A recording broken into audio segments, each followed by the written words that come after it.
and she is very complex and so hurt. But there's so many different. I just had lots of just the idea of stopping the clocks.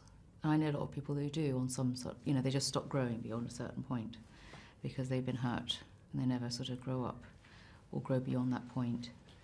And then also we're so obsessed with, stopping the clocks these days and youth, and it's always like the youth, you've got to hold on to it no matter what. She's sort of holding on to her hope and also just literally the great expectation. I sort of had an idea that she'd be perpetually, I'm not sure, you have all these ideas and none of them necessarily come through, but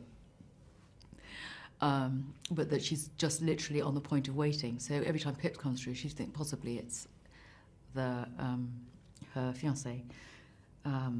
So she's obsessively putting her makeup on. And he wrote with lots of sort of steeped her in lots of fairy tales, so lots of fairy tale imagery, like with Cinderella, she only gets one shoe on and one shoe off.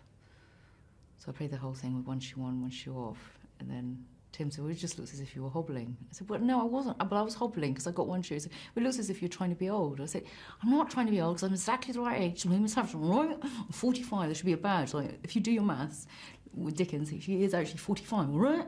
Anyway, whatever.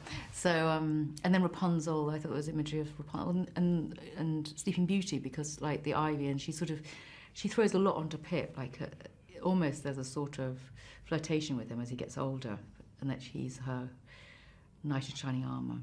And a fairy godmother too. I played around with Lorgnette, that she's a sort of, she plays God with him, and she plays God with Estella too. I think there's a thing is when you're really, really hurt, then it goes into control something. And it often happens, and she's trying to control everything, so she will never get that hurt again. I think the whole, it's always dangerous with Dickens of being quite theatrical and going over the top and being quite big and hammy, because they're always quite big characters. But I think just his style is quite real, And I was acting opposite kids, so they weren't theatrical, so it was just matching that. I think it was just following an instinct. I didn't think of...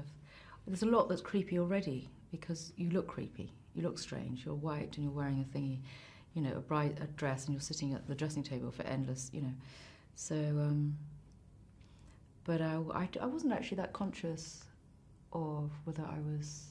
He's always good. He's like, oh, too much, too little. He's a very good conductor.